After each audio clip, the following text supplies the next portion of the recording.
Hello, NWF fans. We are live. And you know what? It's time to get into this because I've heard a lot of talk from the comments. And we have people like, what was his name? Danny Rose or something, or whatever his name was. I don't know. I didn't pick up on it. Saying that Canary is afraid to come on here because of comparing title accomplishments and how many times someone can lose a belt. The only reason I took so long is because I contemplated even wasting my time, my very busy schedule to come on here. She should be very grateful that the Canary Kid took his time. And to address the really poorly made video package that was clearly made by an amateur, I will admit the gear looked like Elvis. And you know what? Elvis was a great fashionista. He knew what he was talking about. And also, Elvis was the king of rock and roll. The Canary Kid is the king of NWF Forward. That is why I am the main host. But you know what, Crossen? I'll give it to you. You yourself, you have something in common with Elvis. Your entire life, you started off as this young prospect, you were looking good, and then you let yourself go. You had too many hamburgers, and then you're going to die on a toilet. And I am Crusher Crossen. That's the Canary Kid. That way. Yeah, the king. The king, I should say. The Canary Kid, the new look, the new Canary Kid. Looking great. You know, it's the... now, I gave you a little tongue lashing on last week's Rewind show. The Forward fans might have not seen it. Maybe they did. But, you know, the thing is, because the bottom line is, you know, and we're going to watch this match today that we've been talking about, Canary Kid versus, it was supposed to be Nate Maddox, but, and then Canary, you're out there and you're calling him a chicken and a coward. Where do you get off doing that when you yourself are a chicken and a coward? That's my question. I'm a chicken and I'm a coward. What? Because your old ass is on the other side of the world, and you probably have to get some assistant to help you through the airport to get a plane to here to face me just to get put in the ground. So the next time when you fly over to America, it'll be in a tiny little case of ices. See, here we go again with the And excuses. And you know what? Nate Maddox is nothing but a dirty, stinking coward. He is a coward. He was terrified of the BLRD. Nate fears Bird. Remember that. I can't speak on that. I don't know him as much as I know you. But I will say this, whether he's a coward or not is irrelevant here. You calling him a coward and a chicken, though, is the pot calling the kettle black. Because you won't even... Look, Damien and all these guys that I know are in here and the crew, they all compare you to me. They say he's like a young Crusher. No, he's not like a young Crusher, because a young Crusher would not back down from any challenge. You want to face me? Bring it, man. I will meet you anytime, any place, anywhere. That's Crusher Crossen. And until I hear that out of the Canary Kid, then you'll earn the respect of the five-timer. Wow, I get the respect of an absolute nobody wrestling podcaster. Wow, I don't need it. Well, then, if I'm a nobody podcaster, what's that make you? The person carrying this damn show, that's what it makes me. Once again, you have to think before you speak. You see, that's the difference between Crusher Crossen and the Canary Kid. I have brains. I can think these things through. I may not remember names, I'll give you that, but I can think these things through. And you also have a mouth that you seem to like to use a lot. So how about you zip it and let's move on to the theme of this show. Yeah, the theme of the show, guys, is going to be a good one. And by the way, Canary, you know, you're right. Comparing you to the king of rock and roll with that new look, it's almost a compliment. Because he was the king. Mm-hmm. But that being said, you're just trying to pretend you're the king by having this fancy, flashy look. But you need to back it up. So until you face, look, and I'm not going to hurt you. I'm just going to mangle you. I'm just going to cripple you. There's nothing to be afraid of here. So, you know what? Here's the thing. I bet you if I went to Officer Smalls and said, "Hey, Smalls," you know, he's smaller than you, probably younger, I think, too, right? A couple of years. And I said, "Hey, Smalls, would you face Crusher Crossen in the ring?" I bet you he'd say, "You name the time and place." I bet you I could go to Tank and I could get the same response. Well, here's the thing about Smalls and Tank. If they're willing to accept a challenge against an absolute nobody, They're idiots. Idiots. This wrestling business is about making a name for yourself. I'm not going to make a name for myself for beating up some paraplegic nobody. So Or are you going to embarrass yourself when you lose? That's like the, the bigger question. the only embarrassing I do to myself is wasting my time on this show with you. Well, listen, now we got a good, like you said, we'll move on with the show. We have to do our banter back and forth. I do not let anybody walk over Crusher Crossen, and this kid's finding that out. But here's the deal. Today's show is old school to new school, not versus. You know, we did that already. We did what if Crusher Crossen versus Canary Kid. This is going to be more of a discussion of how the wrestling styles have evolved from old school to new school. And so There's a lot of changes. yeah, A lot I mean the changes. moves, the maneuvers, everything. And you know, I told you the match we're going to watch at Canary. I just picked his last one. I figured why not. And for me, I don't get a chance to do this because I always have to show NWF. So I picked one of my PWA matches just because something I can. You know, I don't have the opportunity to always show that on the Rewind show. So, Awesome.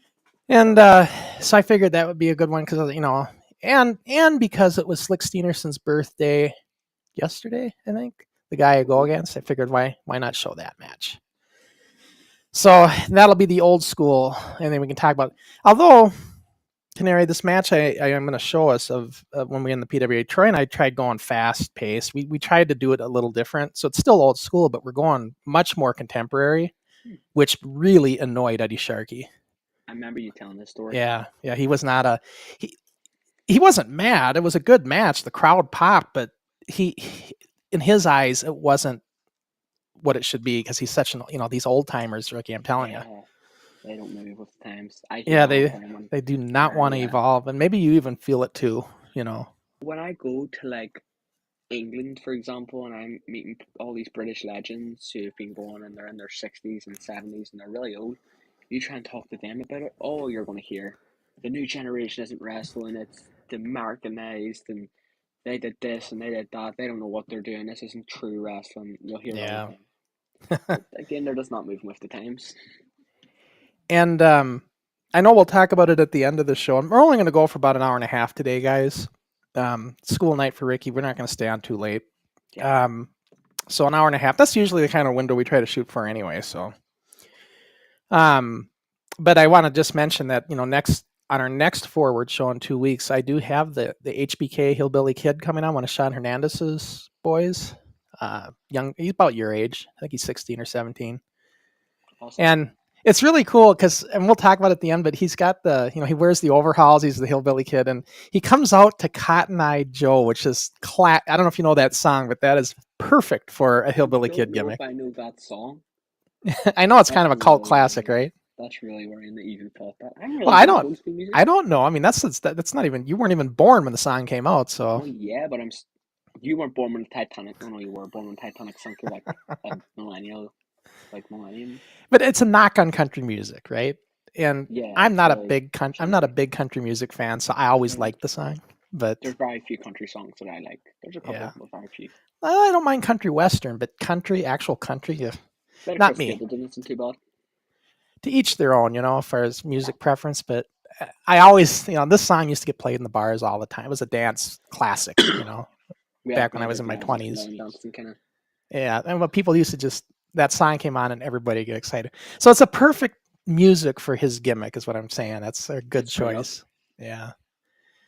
So we'll get to that a little bit later. We have a graphic to show for that and everything. And when we get to the end of the show. But yeah, I mean, we had a guest lined up today too, or trying to, but radio silence. So we had to just move along without that one. That's what's going to happen though. In this kind of thing, there's going to be people here against it, for it, and it's never going to be easy. But we'll try our best, and what we're doing is making the most out of nothing. So. And let me just bring a couple comments in before I start showing some footage here. Damian Thorne, I think he might be afraid of coming on to compare his record with yours. That's when I mentioned that we're just waiting for you to connect. Yeah. And that's what Damian says, I asked Ricky how many matches he's had so far. It's 50, right? I'm pretty sure it's exactly 50 now. Yeah. I think I had my 50th recently. We're going to see. Now, granted, I will give Ricky this. His matches those are 50 intense, high caliber matches. When we were starting out, hell, they were just matches, and we were kids, and they were just going through the motions. So there's that. I'm not going to deny that part of it. Let's see. David Dixon, Dixie Dave. He's of course, our regular co-host on NWF Rewind. Hello, gentlemen. It's been a busy morning, so I'm off to bed. It means he didn't go to bed yet, David. But he's off for the next 2 days, so he can stay. He doesn't have to. He says, Ricky, thank you for classing the show up in my absence. Okay, Dave. Now he's what? Is this is that the best you can come up with, Dave? Come on. Just taking Ricky's line from last week. You know what? No problem, Dave. You know what? That is a true NWF legend. You are. When people think of NWF, they think of Dixie Dave. And now they're going to start thinking of Canary Kid too. So don't worry, me and you'll keep these shows going. And look. They may think of Canary Kid when they think of NWF if I ever get my hands on you. They'll think, man, that was a great up-and-comer. What happened to him? Damn, what happened to him after getting jail time for killing an old man? Let's see. And then Gizmo, let's see what he's got to say. I haven't even read this. Crusher, this is a question for both of you. Before we start, I would like to get an idea of both your sizes. What was both of your height, weight, shoe size, waist size, Ricky's age? Well, I think do I still have that? They're very detailed questions. Do you want my postcode, social security number, what haircut I get, my star sign? Scorpio. I know they're kind of getting detailed, but I don't know my waist size. I think I have that one graphic I can still bring in. I think, I do, right here. Sadly, the graphic does not have shoe size. So I'm just going to this is good enough. We don't have to do the fancy screen with both of us in it, but this it's a height, 5'7" I was, 5'9" he was, when we were 16 years old anyway. He weighed a bit more, and about the same amount of time into it at this point in time anyway. So that gives you an idea. Now, I don't know, shoe size. Shit, I always had big feet, so. I'm just average, to be honest. I think I was I want to say I was size 9 or 10. But that's US size, so we have US size. Guys, we hate to bring it to you. I'm not doing the math right now. Right here, it is past 10 o'clock at night. I don't have the energy to be doing the calculations of shoe sizes right now. I'll get back to you on that one. Don't worry, Gizmo. And what is your waist size? You got to be in inches on that, right? I don't know. Yeah, we're inches, but I don't know. Well, I know this. He's a small shirt size because I had to get him his NWF Forward shirt. Yep. And so small. It's funny about, I remember. I probably was a small back then too, though.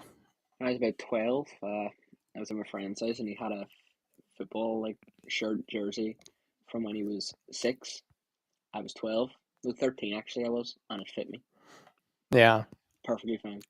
So I've just always been quite easy to fit. Okay, Gizmo, you want to know if it'd be a fair fight size-wise?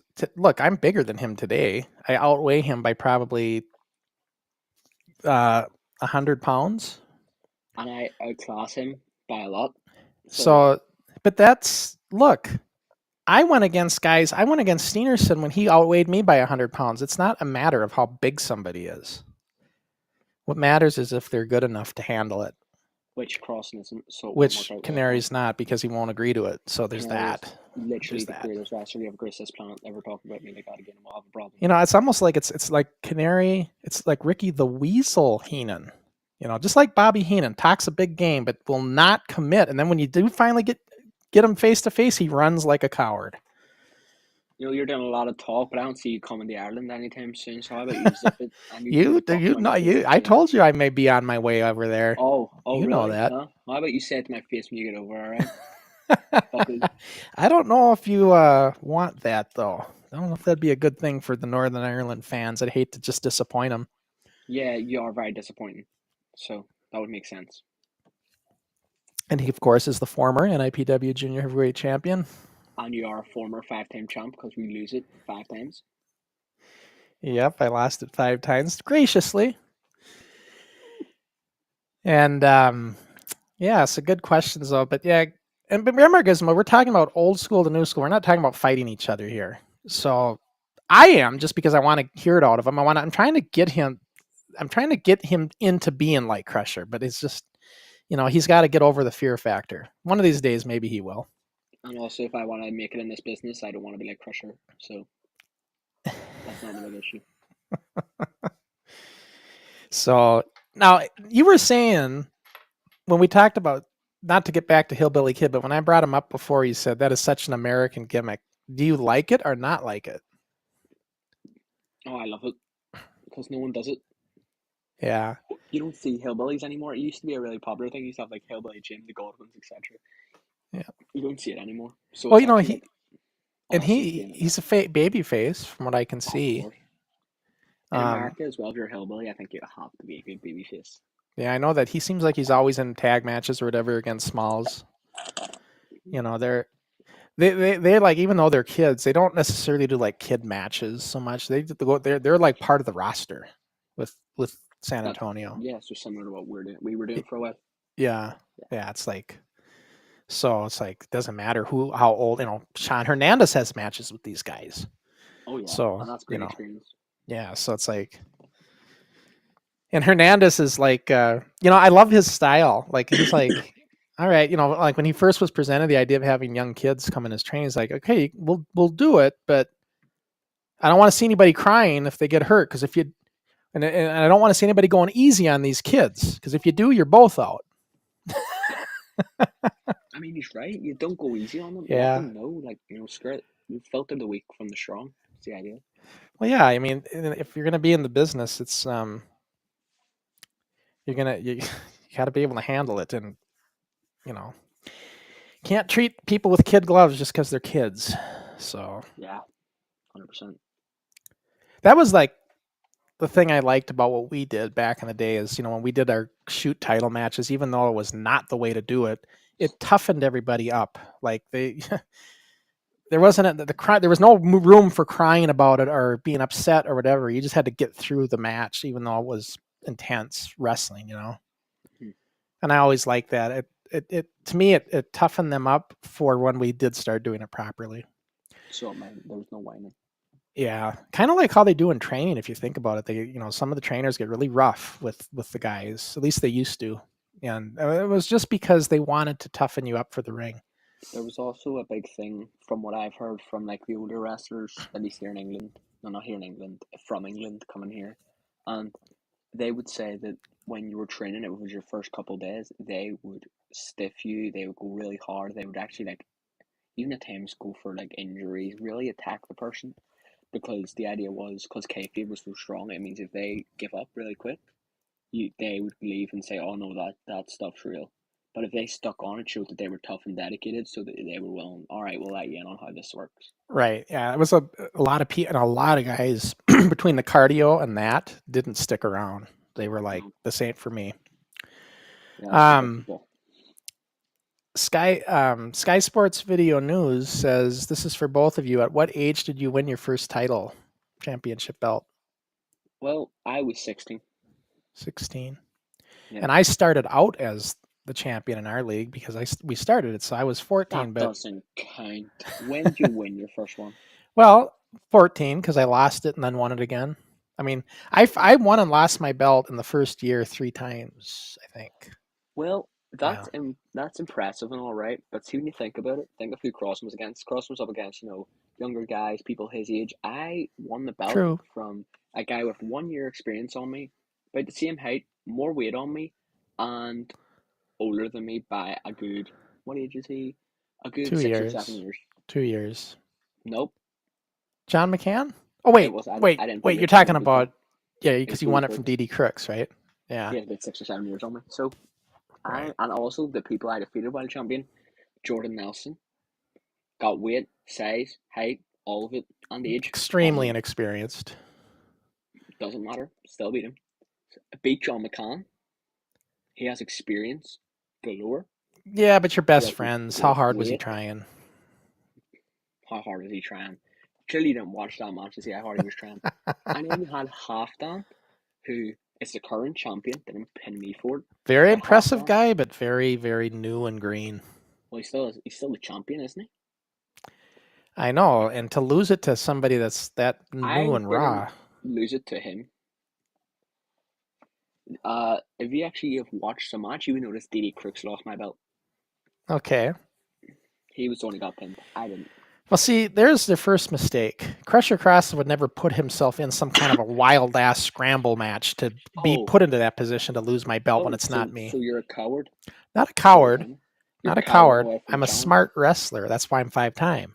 You are not smart because you lost it 5 times, and if you were so smart, you would stop running your mouth and realize that you're in big danger talking to the Canary Kid like this. Let's see. Here's a question from Damian Thorne for me. Get him out. Crusher, did you retire as a champion? I actually technically did, Damien, believe it or not, but not an NWF champion. I retired technically when I left wrestling. I was still the PWA middleweight champion. In my opinion, though, that's a big deal. Like, it was a big day for wrestling when Crusher retired because finally the quality had went up. Like, we'd lost what was holding us back for so long. So, yeah, it was a Yeah, big day. and they never had another PWA middleweight champion. So I did technically retire, but it wasn't like a retirement match. I didn't leave the business knowing I'd never come back. So You just kind of, everyone said, no, let's stop taking Crusher on our shows. We want to have good quality matches. well, this is a good segue into old school because see, in 1990 when I left, you know, it was not the same landscape as it is today. No. It was traditional old school, and one of the things is if you were under 225 pounds, you weren't going anywhere.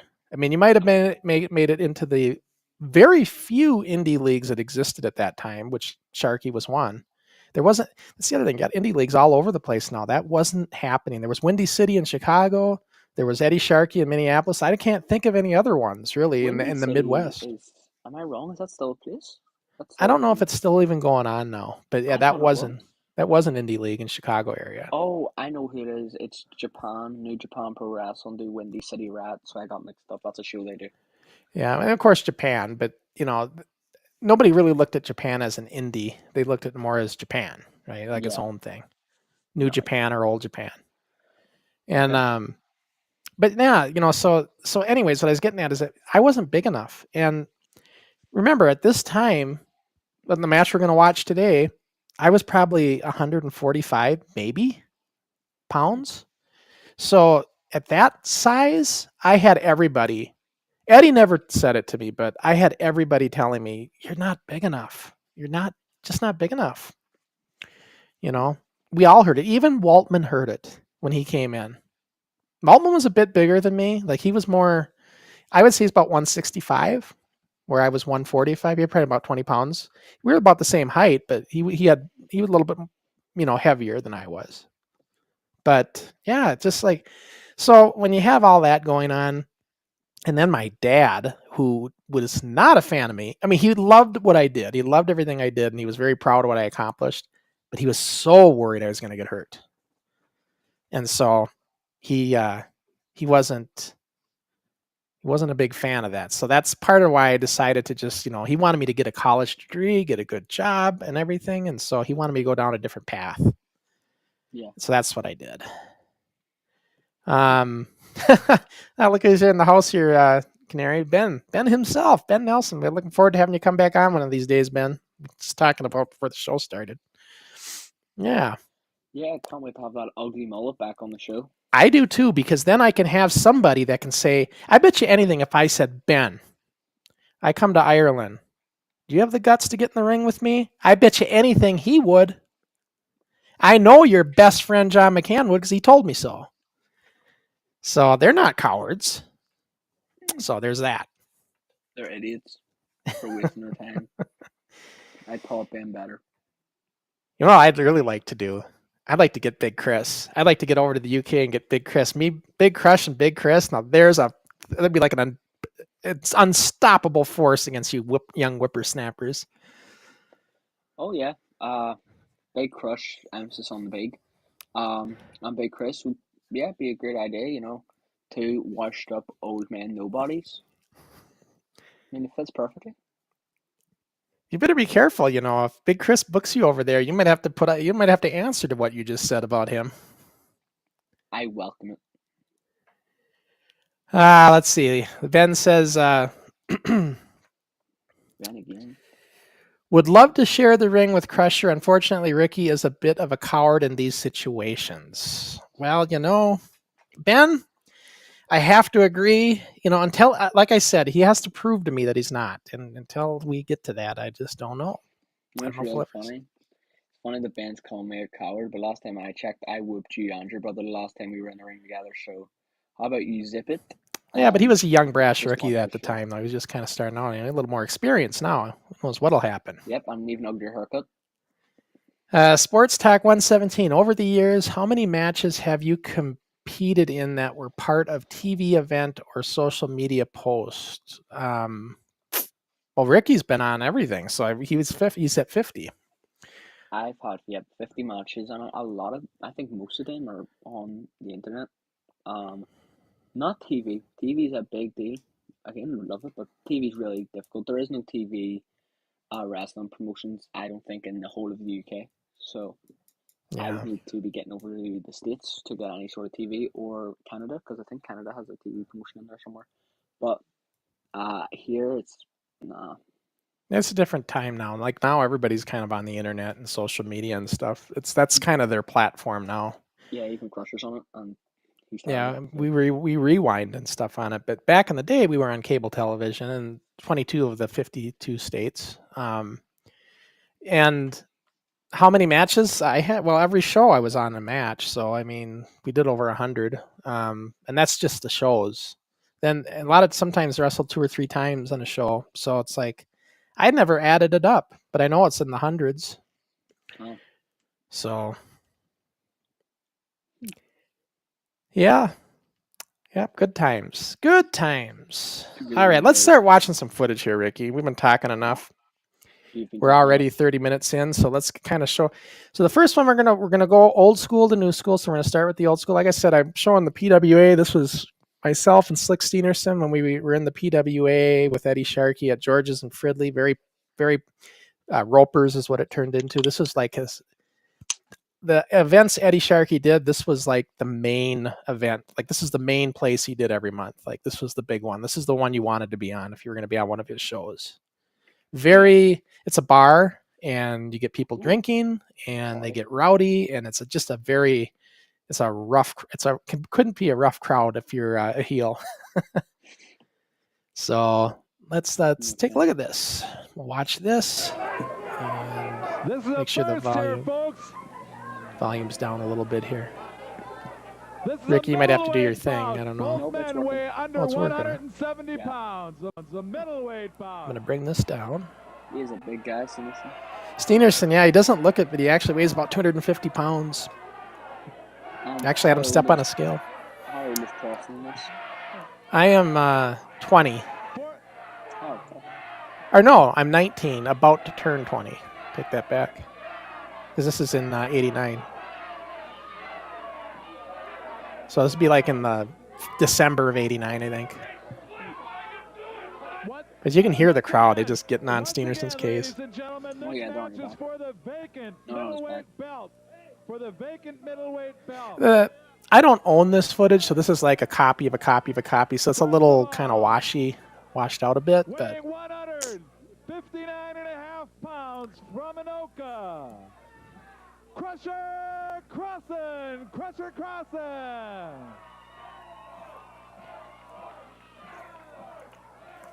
I really like working matches with Troy, though. The guy in the ring. This guy. Steenerson? Yeah, Steenerson. He's a good guy. Very talented, actually. He had the size, too. That's what I didn't have. See, they're saying he's under that. Now he's way over that. He's not a middleweight. Your referee, Mark Adams. And this ring, Ricky, was no picnic. A hard-ass ring. Oh, yeah, you get that. Oh. Hold on to your their seats. Shades of Buddy Rose, McCarsh, Slick Steenerson. And that's Ray Webby commentating. He was the promoter. And Mick Karsh, legendary commentator in the Midwest here for wrestling. A middleweight bout of first here at George's and Fridley, and look at Crossen. Oh. So yeah, I told Troy going into this, I said, let's do something different. Let's go fast paced, because nobody did that. So, and that's what I called it back then. I said, let's just make it fast paced, right? Doing things like that, moves like that we just made up. Nobody was doing that kind of shit. This is more stuff you see in your day and age. I've actually seen that before. I like that. Well, he told me if he'd leave us alone after he paid us $500 tonight. Yeah, this is where Eddie finally got bright enough to have the cable company come out and start filming. That's where we got multiple cameras and stuff. He was. There's one thing on the list about Steenerson's headlock. I don't think you're doing it, which is good. What was Steenerson doing? Oh, you have it on the wrong arm, which is one issue. Don't know if that was an issue back then, but now in modern day, you're meant to do the other arm. You're doing it fine. Steenerson had it, here. Oh, right. Forearm? Rather than getting it in nice and tight. Yeah. See, this is the kind of schmucks Crossen's coming up against. 99 pounds soaking wet. No wonder he wants so many titles. Funny story, that there move you just did is my least favourite move to do and take. Yeah, you don't like it? In wrestling. And it's the only, and it was before I champed my first ever title match against John McCann.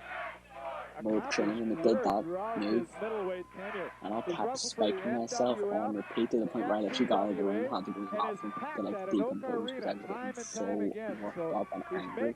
I never get pissed or emotional over wrestling. That got me so mad because I'm having to repeatedly do it, and I was landing heel every time, just head first. Jesus. I could not get it. I just did not like that. A little bit of communication there. Yeah, that's a pretty obvious communication there.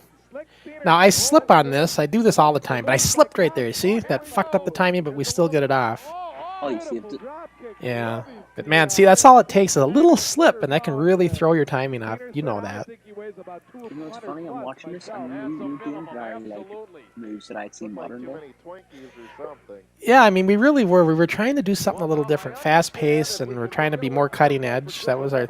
I just wanted to give them something different, something that could make the crowd react. I've never seen you've not, I don't know if it picks up, but you haven't been doing it too fast. It's like good pace, Well, yeah, it's seemingly, but if you understood how it was back then, what Eddie liked was rest holds. He wanted headlocks for, a minute or 30-second headlocks. Just really slow the pace down. That was his style. Very, very old school. The shoulders were not there, and he was just lying on your shoulder was like that. You need to pin the shoulders. I'm a big believer in that. By the way, Steenerson watches this. I don't have a problem with Steenerson before nitpicky. Yeah. Again, things were so different back then that it probably wasn't that big of a deal anymore. No, a lot of those things you're talking about weren't as prevalent. I mean, that I think has been more refined, and that's what we'll talk about. That kind of stuff's gotten refined over the years. Now, this is bad for me. I shouldn't have done this. I hurt my shoulder, supposedly. I shouldn't be doing a shoulder block into him, which is what I'm going to do here. Now, this move I'm going to do coming up is a move Waltman literally copied from me from this match. Because once he's seen this, he started doing this. I loved him, that exact move. He bumped like a champ. Oh, damn.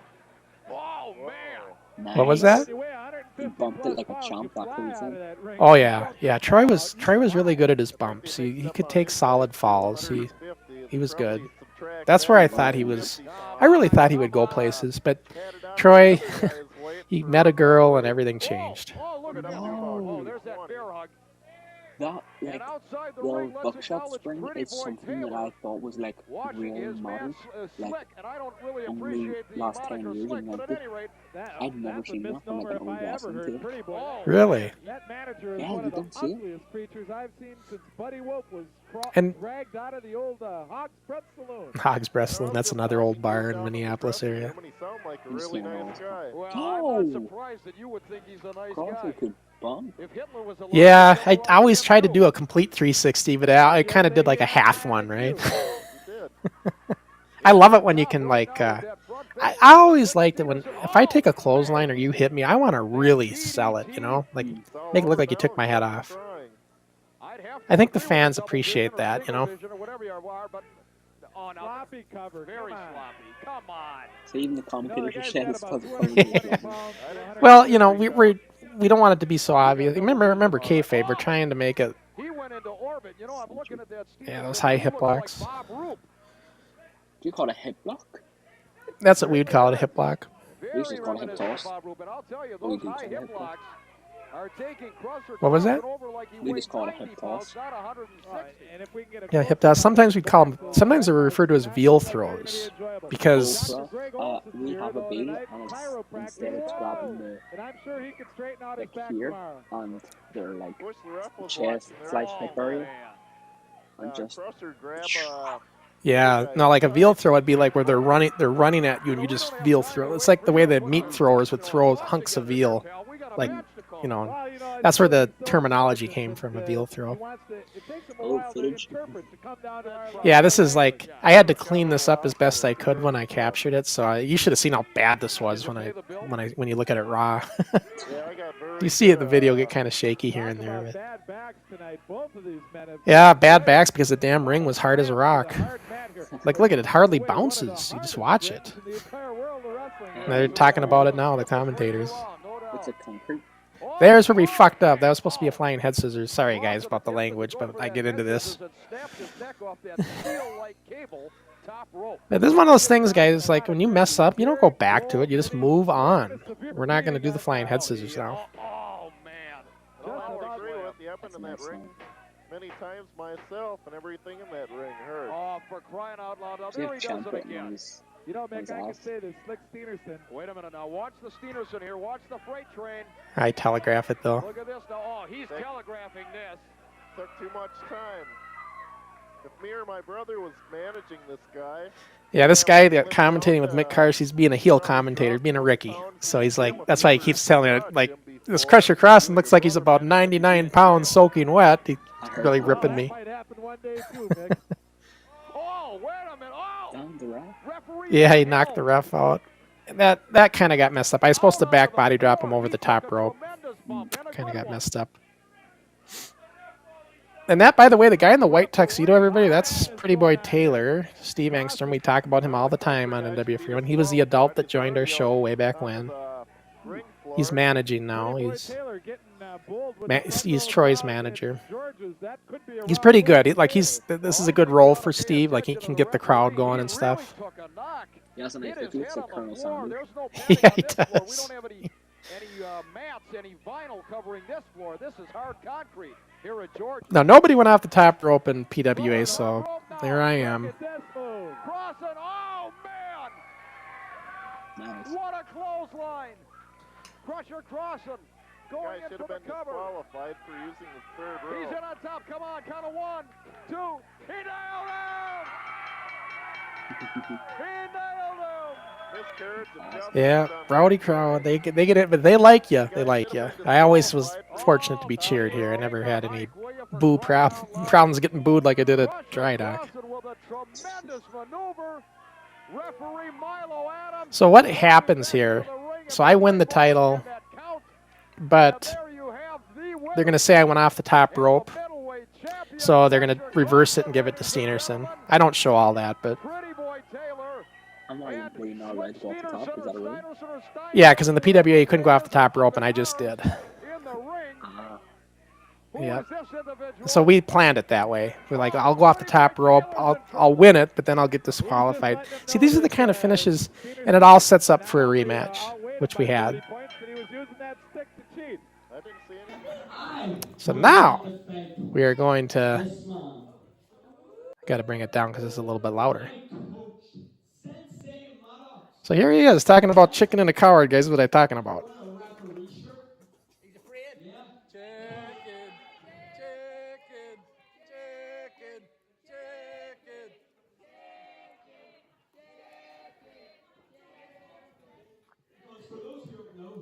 Can you hear it okay, Ricky, or does it need to be louder? Perfectly. Yeah. Okay. He's afraid of the bird, and he has picked me a completely different opponent. And you know, I appreciate the birthday celebrations and all this, but in all seriousness, how does it feel that at the end of this year you're going to be a father? You have a child on the way. Yeah. And that child gets to be raised by a coward of a father. Watch my mouth. You're afraid, all right? It's funny. The reason why I went so deep into that, because he was actually going to be a father, fun fact. But yeah, the reason why I went into that was, it doesn't show it, but before this, I got wished happy birthday and the whole crowd sang it when I meant to be going into a big feud, and I hated it. And it was Nathan ribbing me. So I decided to get deep with it to try and make it serious. And you notice how no one's laughing anymore? So that wasn't planned? You just did that on the spur? Oh, I don't plan promos. I don't tell anyone what I'm going to Yeah. say. Well, I mean, not that you have to plan it word for word, but like say, hey, Nathan, I'm going to kind of bring up your kid. Is that okay? Oh, no, I knew Nathan could take it. Okay. And if I don't think someone can take it, I'm not going to say it. Yeah. But it's very rare that I actually take the time to think like that. Now, this is actually this guy's... I always third get this ring announcer and Nathan mixed up because they kind of look alike. This guy's Brandon Jenkins. This is his third ever match. So he's still very new, and he's only been training, I think, about 4 or 5 months. Yeah. Kind of a redneck And he didn't even know he was cowboy gonna type wrestle look. tonight until he showed up. What's that? He didn't think he was wrestling tonight until he showed up. So he kind of has he has the kind of the pretty boy Taylor, cowboy Taylor look here, guys, when he first started. They're kind of the redneck, cowboy hats. Yeah. The thing about Brandon as well is, so the idea was Nathan were meant to wrestle, and you're going to pull up the curtain a bit. The reason why Nathan refereed this match and we turned it into a whole angle was because our referee pulled out and no one else could do it. So I was like, he said, what about you wrestle Brandon? I was like, okay, and he texted Brandon. Brandon has Halloween face paint on because he was going to be in a Halloween wrestling rumble. So he had his costume on already. So he had to just wrestle with face paint on. So now I like it because what's going to happen now, because Ricky just insulted the Coach Maddox and stuff. What happens now is Nate kind of takes that to heart a little bit here, and will show so in his reffing style. And there's Keaton with his famous "Canary's gonna kill you" chant. Well, it's true. Almost every time he's chanted it, I have defeated that person. So. Well, speaking of comments, I don't know if you've seen this. Ben Nelson says, watching this footage, this was on our last match, makes me worry that Ricky is even more scared to get in the ring with you.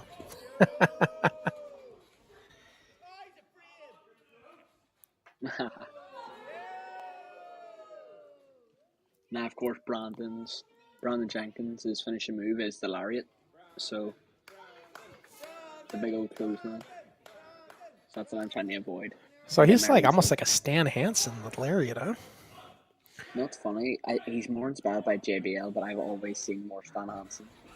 Yeah, well, Stan Hansen's move was the lariat, and he'd really force you down with it. I love Stan Hansen. Yeah. The only thing I don't like about Hansen is when he wrecked the AWA title belt, because that was my favorite belt of all time when he ran over with his truck. And then they had to bring back the old belt. Never was the same.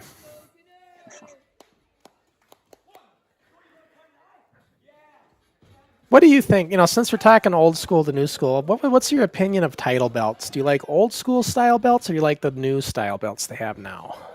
Old school, 100%. Yeah?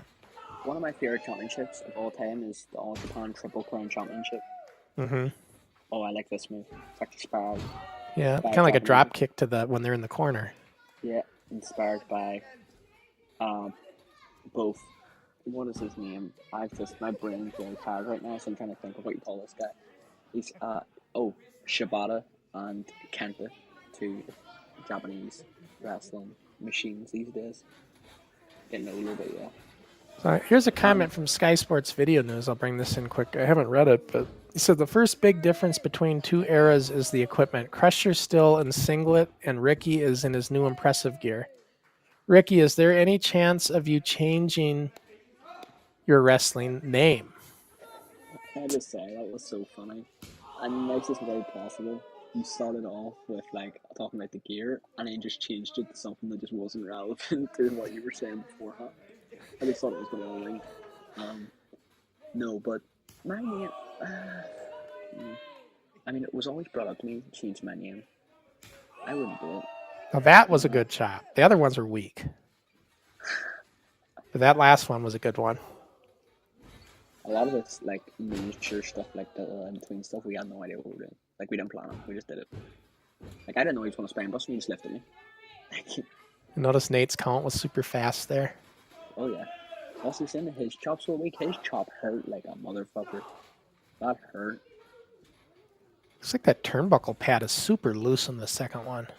Oh, yeah, it is. That's we have, like, 2 broken turnbuckles, and one of them just ended up there. We usually hide it in the background, but I don't think it worked.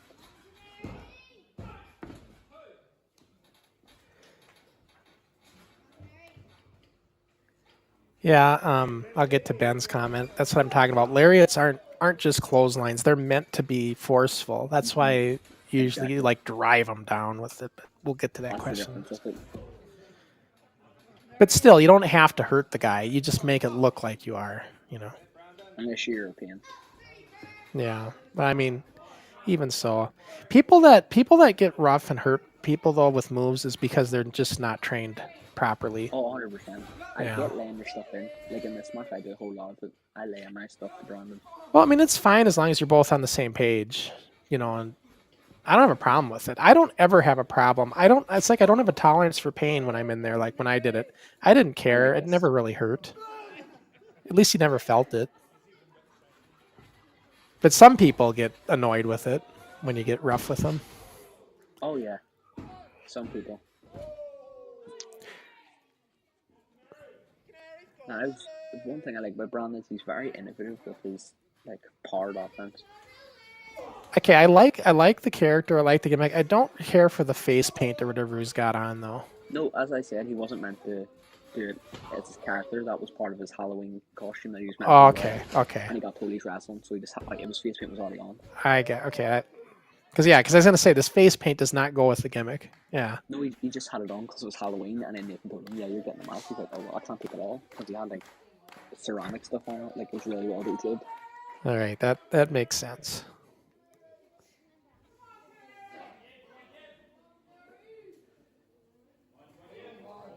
Got a headlock. You know, if you think about it though, like a lot of the old school moves have survived. You know. Oh yeah. You see, we both work that chin lock in the match. Yeah, elbow. Like this is nothing new here to break it. That's a move I've never seen really. That's the Irish curse backbreaker. Yeah. That looks like that can hurt. It actually, I think it did a bit. Yeah, because I mean, you're having to break on the leg and the knee and everything. There's just no give there. You mentioned, sorry to cut you off, but you mentioned about if you're going to hit hard, be on the same page. Yeah. This is one of the times where I told him I wouldn't hit him hard, and I accidentally did. Yeah. Well, I've heard this from others that your super kicks tend to connect. I'm not doing the whole super kick thing again. No, I hit one really strong super kick on a guy once, and now everyone stands by that I'm stiff with super kicks. I say I did it once. I did the same guy twice in one match, but not the point. Well, annoying me that much. If we ever do that super kick thing I told you about, I expect that to hit. Oh, you'll feel it. And I want the mic to go flying.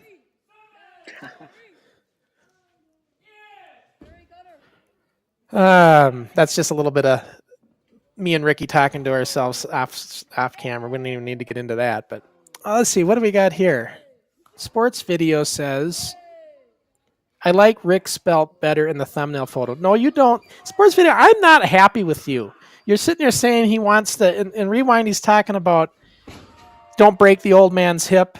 Now he's talking about his belt looks better than my belt. That is the best belt up there ever. The blue one. The best.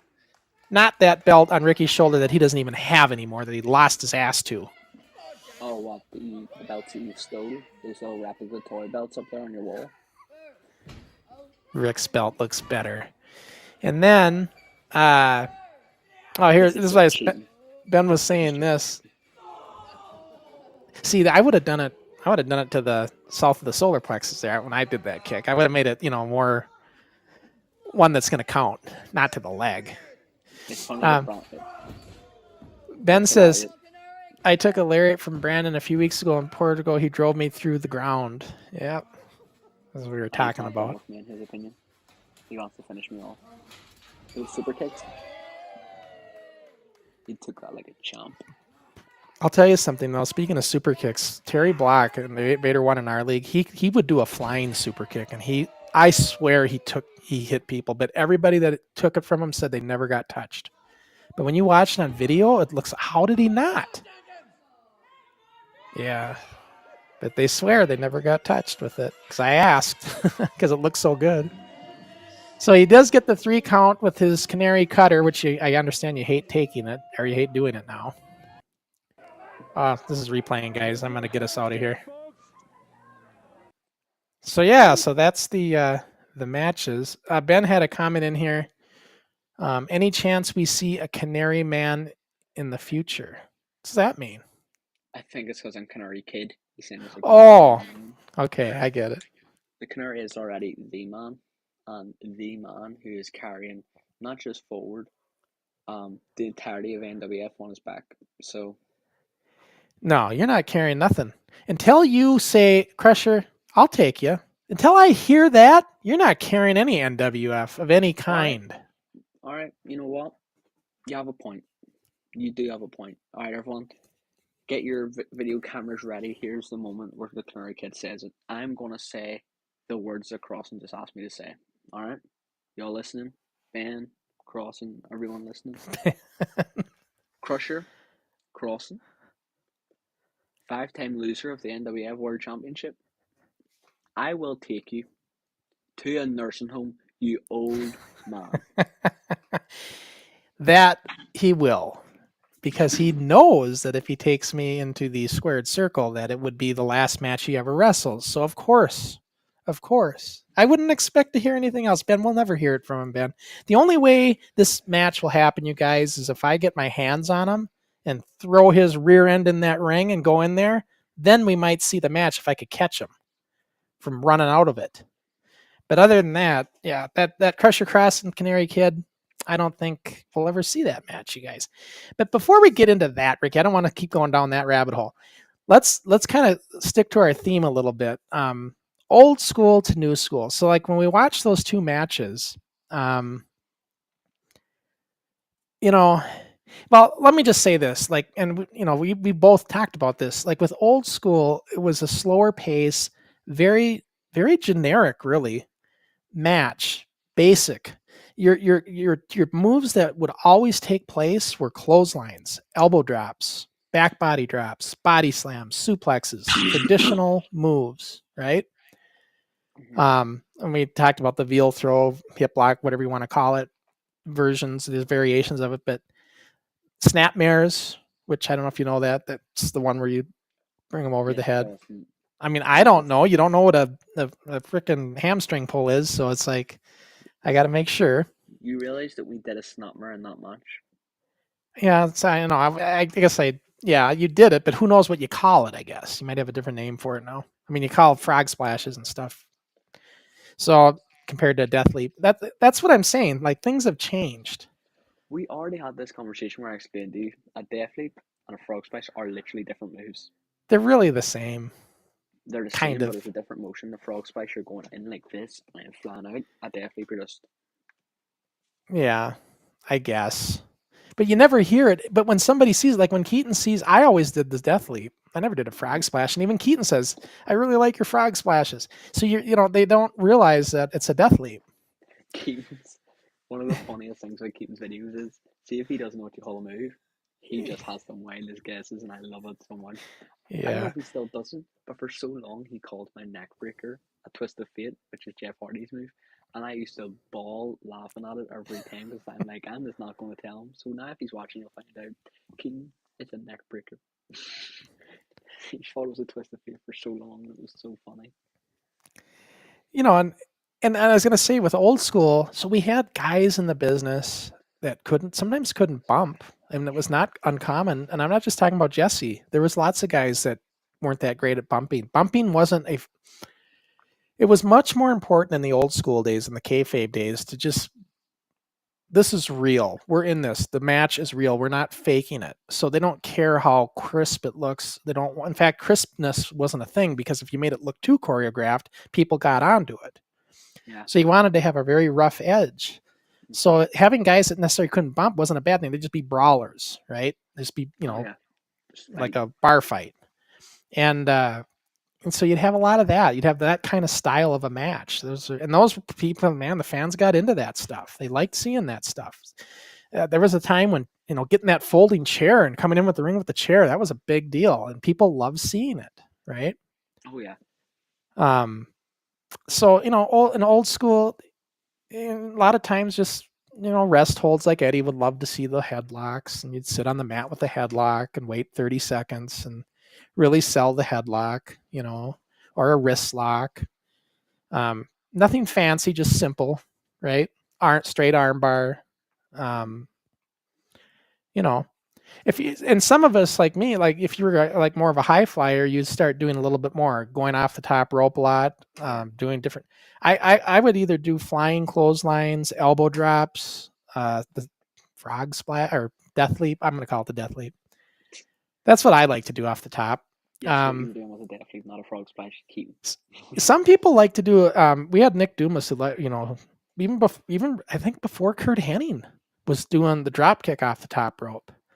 And I could do it, but I didn't like it because a drop kick off the top rope looks like shit because you can't get vertical properly.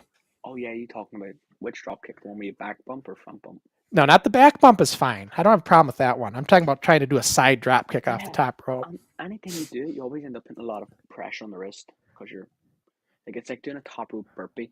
You're jumping off the top into a burpee. Like it's so difficult. Yeah, I think they call it a missile drop kick, like when you're coming down at like an angle because you're way up there, and it just doesn't look good. No. So getting that like leap into like the kind of like motion of curving in the air and all, like it's when you're standing, it's a lot better. Yeah. And then over the years, it's changed, and now to Ricky's point, where you can talk more on new school, like everything I just talked about, a lot of that's still there, but then you add in all the other. I think with new school, what it really is, it's more match chemistry. It's more. The match itself is much more. There's a lot more thought process that goes into the match. For me, I feel like there's a lot more styles nowadays when it comes to wrestling. Like you go on a wrestling show back, like in Crossen's time, and most people were different characters. That's what it was about. Different characters. You'd have the old person doing like a different pace, like you saw there from Crossen, compared to, I'm so sorry, what was that guy's name? Which one? Steenerson. Oh, Steenerson, yeah. But yeah, you saw these different styles. Like that was something that you saw in like that match. But they were the kind of only stage you were either a small fast guy or a big strong guy. There was no like big middle ground. Now in wrestling, you have the people who are technicians. They're going to work holds, they're going to rest holds, they're going to put you in all sorts of twists and turns. You have the hard hitting people who, inspired probably by Japanese wrestling, are going to lace the hell out of it. You're going to hear smacking, you're going to hear, it's going to be a fight. Then you have the entertainers, which I think I fall into the middle of all three of these. Well, mostly the technician side and the entertaining side. But the people who are going out there to put on a show and entertain fans rather than entertaining them with the moves or entertaining with personality and charisma and fire. Then you have the people like high flyers who are going to go out there, blow your mind with the craziest flips, top rope dives. And then you have people who are, like Ross was saying, the brawlers, the people who are just going to go out there and just, work simple. There's a couple punches, the odd slam and stuff. And then you just have the big guys. So there's so much more styles in wrestling now than there was in Crossen's time. Because again, as Crossen said, you couldn't have a choreographed match back then. You couldn't have anything that looked too choreographed. Now, because of the much styles there are, if that was back in Crossen's time, everything would look choreographed.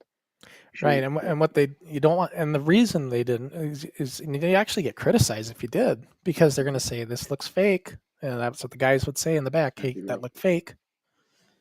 So, and that was always the thing you didn't want to have happen. And their mentality is if they find out it's fake, they're not going to come up. They're not going to show up anymore. That was their fear. You know. No, 100%. But now, you know, the cat's out of the bag. It allowed you guys to develop it into a way where you can get more choreographed, more crisp, and you really get these beautiful displays of wrestling. I see it as a performance rather than performance. Yeah, it's performing. I hate people who, and I feel like one of the people who's going to get really offended by this if he sees it is Nathan, because he's one of these people. But I can't stand when people try and like make wrestling as real as possible and make it look as legit. I'm all for not making it look like you're literally just fake fighting. Like, I'm not for that. I'm in for, you know, making your stuff, like if you're hitting them lead and if you're going to put them in a hold, make it look good. But I can't stand the people who are like, I don't know, that move doesn't look very realistic, and I don't know if I could see that happen. No, come on, bro. That's part of the, you know, I don't know who, I can't remember who trained Nathan, but, you know, that's part of the old school style of thinking. It was an old British wrestler, I'm not going to say names, but it was an old British wrestler. So, and again, you have to understand their views, and I love watching old British wrestling. Yes, there's not very much characters, in the older style of British wrestling. There was the odd ones. There was a few. There was like the Rollerball Roccos. There was the Big Daddies. There was the Giant Haystacks. 3 of the best characters at the time. I can't think of any other characters. They're the main 3 though that I can think of. And British wrestling had a few characters, but a lot of them were just technicians. But I love it. Like, I love it. I learned so much from watching it. Well, I've always bring up Billy Robinson. He was from England, and he was his name. I know we had Mike Quackenbush on the other day, and you know he's the man of 1,000 holds or 1,000 moves, I believe. But Billy Robinson, I was going to bring this up with him, but I didn't. You know, Keaton had all these questions he wanted to get in. I didn't want to take time away from all of it, but I was going to tell him, you know, he was talking about the other guys who used that. He forgot Billy Robinson. Billy Robinson was known as the man of 1,000 holds in the 70s, and he didn't mention him. Quackenbush is, this is really off topic, right? But I'm just going to say this. And I'll link it back to mine. But Quackenbush, in all seriousness, I was so jealous King got him on. But Quackenbush is so talented. Yeah, it's great. Really well spoken guy. That's what I respect about him. I was listening to it, and I was just listening. I was like, I'm learning so much just for hearing this guy talk and hearing he's so literate, and I appreciate a literate person, because I hate those guys who are like, oh yeah, me and Big Steve we worked the hole, and yeah, we had a fucking good match. You know, this guy is literate. He's like analyzes everything. He thinks deeply. He's very, very good way of talking. I like that. But no, when Quackenbush is a very pivotal figure, in my opinion, in modern wrestling for how it's looking at. Because obviously with Shikara, which I'll understand you don't know much about, but I'm going to let you briefly educate you as well. I'm assuming you got some from him, but I'll just say. Shikara was basically an independent wrestling promotion, which was run by Mike Quackenbush, and he is the reason why a lot of the independent stars and the next generation of wrestling got where they did. So many stars, like champions, world champions, all came from Shikara and Quackenbush's training. So, thanks to Quackenbush, we have a generation of new talent in America, and they are all so talented and so different and individual, which is a big thing Quackenbush was. He was an individual, and he was so different to everyone else at his time period. So, yeah, people like Quackenbush. I'm trying to think of other people, but off the top of my head, I can't think. There's a guy. I'm saying there's a guy because I know Crossen probably doesn't know him. So, but for people who should know, Will Ospreay, one of the biggest. Will Ospreay. So he's one of the biggest names in wrestling at the moment. English wrestler. He reinvented how cruiserweights are seen. This guy is crazy. The flips he can do is unbelievable, right? But I think Ospreay had a negative effect because now everyone tries to be Will Ospreay. Everyone's like, oh, it worked for him. He did flips and a load of crazy spots, which Ospreay's openly said he regretted doing that much because he's feeling it now in his early 30s. But it's crazy because now modern wrestling, one of my biggest pet peeves is seeing people always be the same person. They're just wrestler 3 who can do flips. There's nothing to them. Right, and the other thing with that is, you know, Yeah, you can do all these great spots and all these, fancy flips and different things and make it look so beautiful and everything. But do you know how to work a match or really tell a story with what you're doing? It's like I think back to the old school days. I remember Bobby Heenan saying this story how when he first started wrestling, he's like, "Now I'm going to get these fancy, flashy boots and some maybe some bandanas and wrap it here and wrap it there." And he was talking to I think it was Larry Henning, and Larry said, "Learn to work. Forget about all that. Forget about how you're going to look. Just learn to work." And some of these guys forget that. They think, and like you said, everybody starts doing it all the time, and it's like, you know, what people are really thriving, I think, even in new school style wrestling, is they want to see a good story being told in that match. Oh yeah. And it doesn't need to be a bunch of fancy moves. No. It just needs to be good, solid chemistry in the ring. And I get it. I feel like there should be here and there the odd guy who's all about crazy moves, but everyone is now trying to be that, and it's like be unique, be different.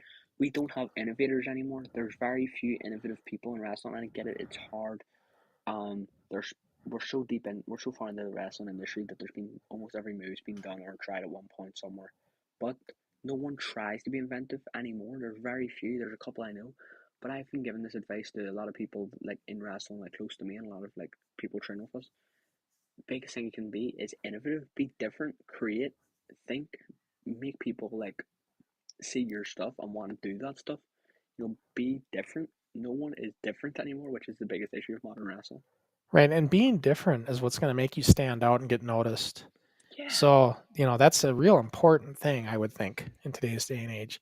If everyone on a show comes out in like, black trunks, black boots, black knee pads, white wrist tape, and everyone just does snap suplexes, drop kicks, and elbow drops, why Yeah, and would snap anyone suplexes. care? Does anybody do the standing suplex anymore? Where they Yeah, wait? it's less common, but you would have to be a big guy. Like the big guys are the ones who really do it. Yeah. Like they would just hold. I mean, I wouldn't want to do one with Tank, but I mean, I'm just saying, just hold it there for a while and then go back. I don't know. Mostly if they're going to do it, they'd like walk like pace around the ring with the person up and Yeah. pop down. That's what I see. Let me get some questions in here that are coming in. Gizmo's asking you, Ricky, have you participated in any special events like submission wrestling or 2 versus 1 match? Not that. I don't think he means real submission. He just means gimmick. So like a submission style match or a Yeah. 2 versus 1 handicap match. To put it simply, no. No gimmick matches at all. The biggest gimmick match I had was my scramble match. Yeah. Which again, I'm just going to explain it. I'm sure it's been explained here before, but I'll explain again. So the scramble match, the way it works is like a Royal Rumble. 2 people start. There is, usually about between 4 to like 6 odd people in it. Roughly we had 4 hours. 2 people start. After a certain time limit, another person enters. And after another time limit, a certain person enters. It has to be a championship match. That's a big thing about Scramble. Has to be championship or something on the line. If someone is pinned, if the person who made the pinfall is currently the interim champion. In the match. Yeah, in the match. And basically, the next person to get a pinfall in that match will then instead become the champion. That's basically there's a time limit. When that time limit runs out, whoever got the last pin before the time limit runs out and is currently the interim champion by the time the match runs out will actually become the champion. That's the way the scramble match works. And to me, it's a cheap way to get the title, honestly. Not to defend Ricky here, but I just don't like. As a fan, I don't like those. Right? So I can see why they do them. It's a good way to have somebody lose the belt that you don't really want to have to. Because a lot of people worry about their gimmick and they don't want. Am I going to take a pinfall and lose the belt? And is it going to wreck my gimmick? Some people are concerned about that. But it's a really funny story.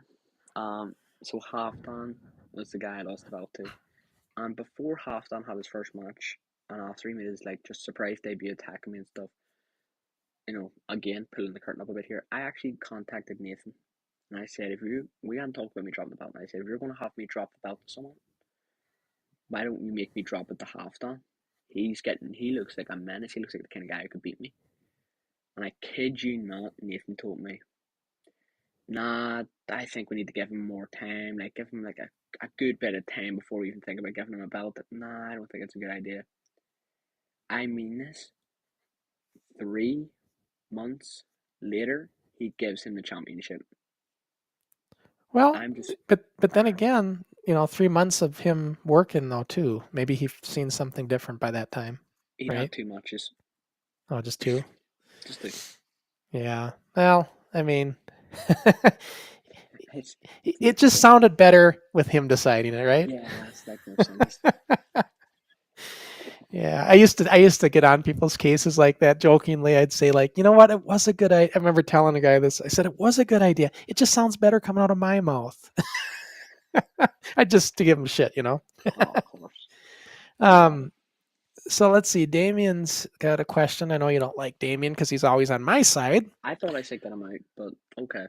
What style of wrestling do you find more entertaining, the old school or the new school? You can go first. You know what? It's, as I mentioned previously, there's a lot of different styles in new school. That's interesting, but I think each style is entertaining and not entertaining. It's another style I forgot to mention. It's hardcore backyard wrestling. If you're a hardcore backyard wrestler in the nicest way possible, shove it and learn to wrestle. Yeah, we're talking like light tubes and weird by the way, crap, like to say, right? I respect your pain tolerance. It's impressive because I couldn't go through that.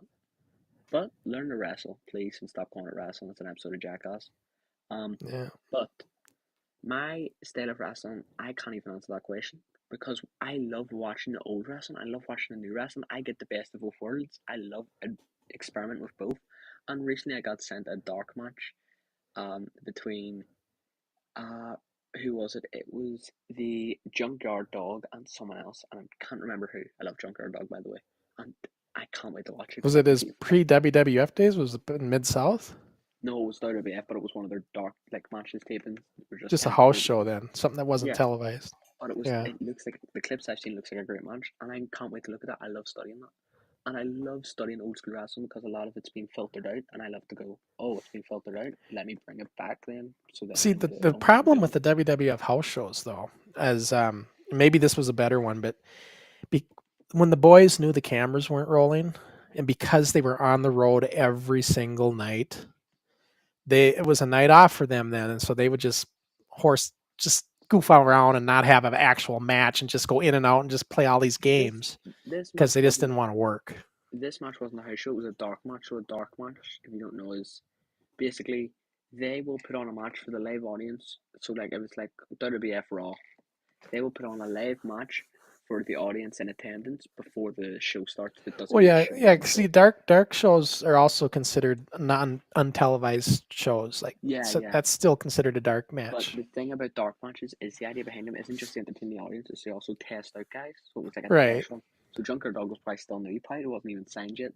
So again, they had. But remember, Junkyard Dog wasn't new to the WWF. He had been in the business. He was in the business a while. He was with Jim Cornette, I think it was. At Mid-South. Down in Mid-South. That was with I forget the guy's name down there, but yeah, he was like the top. See, that's what Vince did. He plucked the top guys out of each territory area to make it was a competitive business, and he made it less competitive for himself. And again, it was a smart thing to do. Don't condone anything, Vince, apart from what he's done for wrestling. As far as I'm aware, fuck that guy, but he did a lot for wrestling, so I'll give him that. So let's keep moving on with the questions. Sports Video says, Ricky, do you try to get audience involved when you are wrestling? That's an easy one. Do you wrestle better if the crowd is behind you? So, I think there's a way to look at it. So, there's a very thin margin between this. Trying to get the audience involved and basically spoon feeding and catering to the audience, I think, are 2 different things. I hate the people who start the matches. You'll find clips of me doing it because there's times where I'll do it. But I hate it. It's dumb. To start the match, and before they do anything, they look around and go, yeah, start clapping or and then they start walking around. I'm like, that's dumb. Let them come up for you naturally. And another thing I do find. No, sorry, I almost moved on a bit. But yes, so I feel like getting the audience involved is what I do. I think the way to get the perfect way to get the audience involved, again, in my opinion, I don't know it all. I'm not even close to knowing a thing about this, but I'm just getting my opinion. My favorite way to get the audience involved is literally just for simply giving them a look. You notice it in that promo when I was talking to Nate Maddox, when the crowd would shout something, if I liked what I heard, I would stop and look to the crowd, acknowledging, did you all hear that? And letting the person say it again, and hopefully a little chant starts. Or I'll do a whole like, huh, I didn't hear that right, and then let them keep going. I'm like, yeah, that's better. Yeah, and that's one thing Eddie Sharkey taught us very well. Like if you're in a match and you get a chant going for you, you need to react to that and capitalize on that, even if it's not in the cards at the time.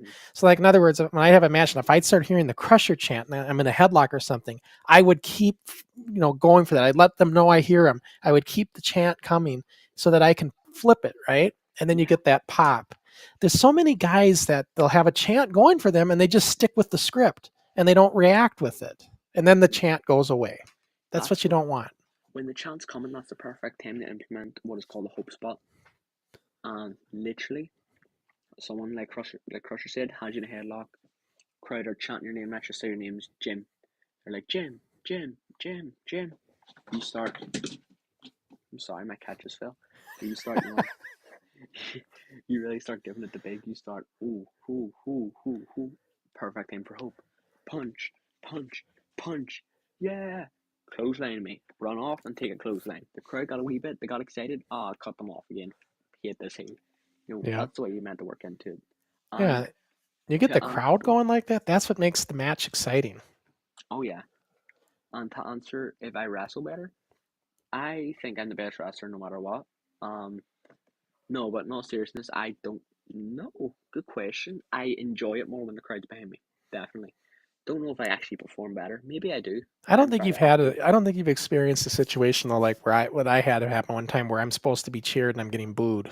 I don't know if you went through that type of thing, but when that happens, that messes with you psychology wise. It can just it throws you off. There's no doubt about it, but there's nothing you can do about it. If the crowd decides to go that direction, the best thing to do, even if you're a face, is just react with it. Let them boo you. Be the heel for that match.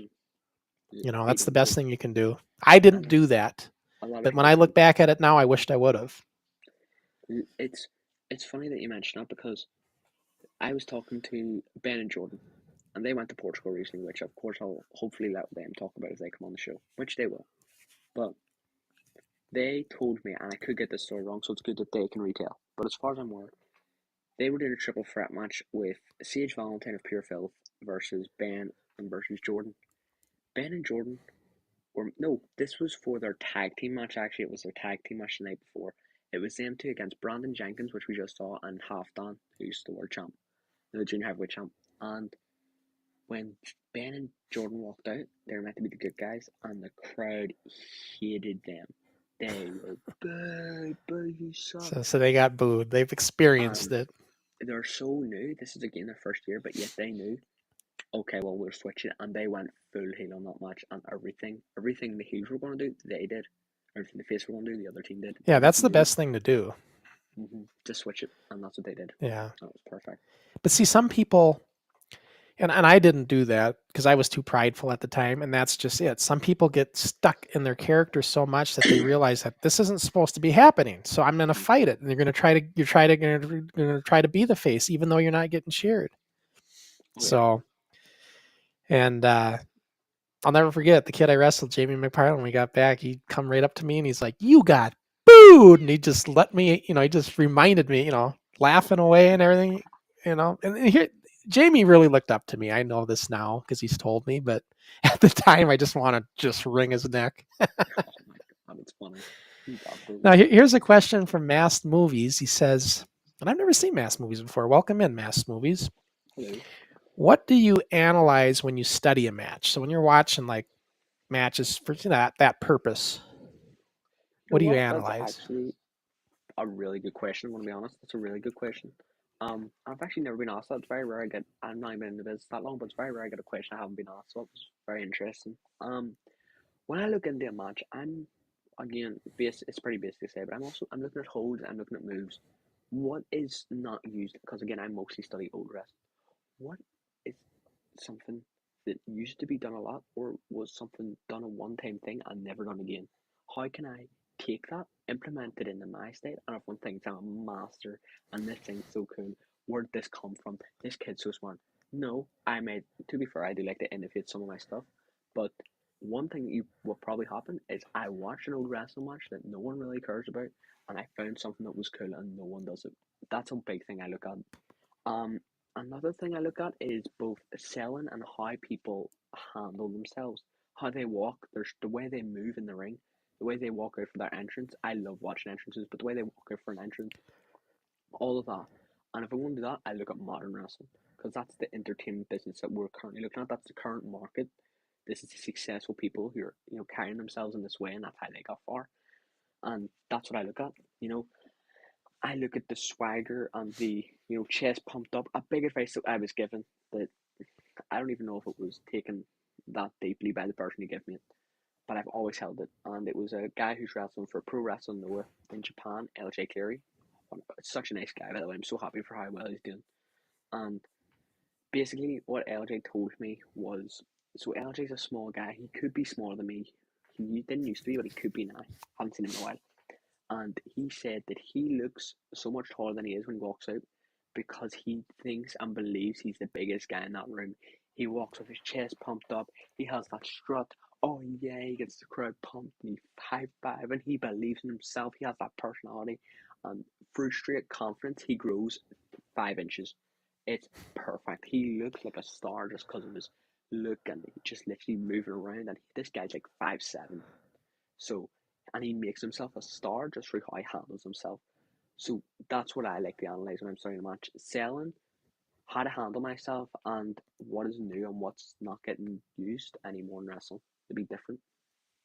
And what I did back when I did it, I didn't analyze like in the 80s. I never watched Gorgeous George. Like I didn't watch that old black and white stuff.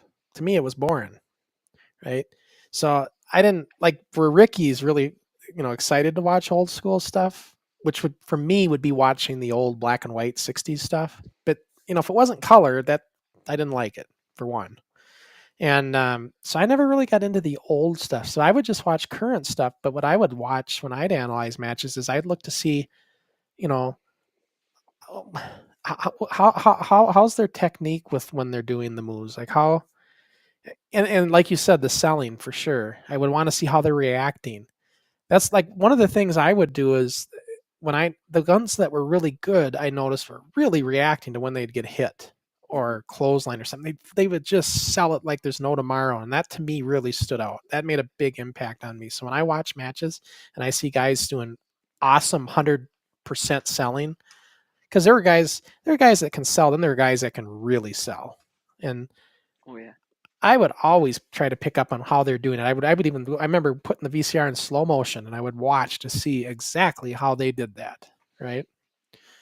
That back in VCRs, that's what we had back in the day. And, try to watch it as slow as you could sometimes to see how they're doing it. And, yeah, that was a big deal. But, yeah. and then the other thing I loved to watch and analyze were promos, interviews. Understanding how a heel comes off as a heel or a face comes off as a face. What are they saying exactly? The problem with a lot of the guys today is they'll come out and they'll say, "You're going down. Oh boy, come on, let's get everybody gathered up. We got to go see this one." Heenan said that best. That look, you got to have a character for yourself. You got to develop a character and come off and sell your character, not just words. Mm-hmm. So yeah, so see, for me, I'm actually the opposite in the way of promos. I would never analyze a promo. I analyze the intensity of someone delivering a promo, but I'll never analyze what they're delivering on how they're like taking the what words they're using. Like I'm not saying about copy and pasting promo because obviously you're not doing that, but I mean taking inspiration from a promo. I don't do it because I get most of my inspiration from, it's funny, A, movies, or B, just thoughts coming in my head, like a press conference kind of idea. What would be something I would say to this person if I was really angry at them and I want to tick them off? Because that's what I say. If you watch me on a promo, I'm never going to go out and say, "Hi, how we doing, folks? Oh, see this guy, he stinks, and I'm going to whip his ass," because I can't stand that. I'm going to go out there and I'm going to mentally work with my opponent. See, as you saw with Nate Maddox, I brought up his child and called him a coward, right? That's deep. He cut deep there. When I did that promo on John McCann, which was shown on this show, I looked John McCann in the eyes. I said, "You're jealous of my success."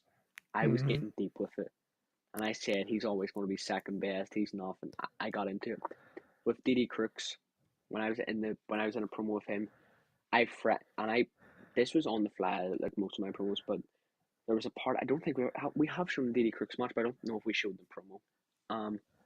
But basically in the promo, it was my grandmother's first and only ever time coming to see me wrestle, and my grandmother was in the crowd, and shouted to DD Crooks during the promo, "He's going to kill you" or something, and he looked at her and goes, "I'll kill you," like just like giving the crowd a bit. He said something like that, and in the moment, to be real and make this look real, I got right up in his face that Meg, and I said, "Ever talk to my grandmother like that again, and I'll slap the taste out of your mouth." I got real with him.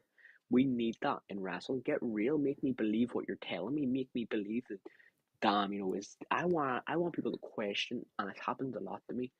Did he know you were going to say it? Was he okay with you saying that? Like, are you guys okay? Like, did that? I actually had someone come to me like, "Did you say that in the promo because you have a problem with like other people? Was that like a sly dig?" I don't do sly digs. If I have a problem, I'm probably just not going to say anything. I'm going to say something to you. Some people get offended. I remember Heenan saying a story once when he's saying when he was back in his commentating days in WCW. Sid Vicious was wrestling, and he's like, "Yeah, he's not the sharpest. He's not the sharpest spoon in the drawer." Or no, he said he's not the sharpest fork in the drawer. Heenan being the brain, he's being stupid. It's supposed to be knife, right? Yeah. But he said fork, and then Sid Vicious come up to him afterwards and said, "I heard what you said about me. I don't appreciate that you calling me like that. Don't do that again."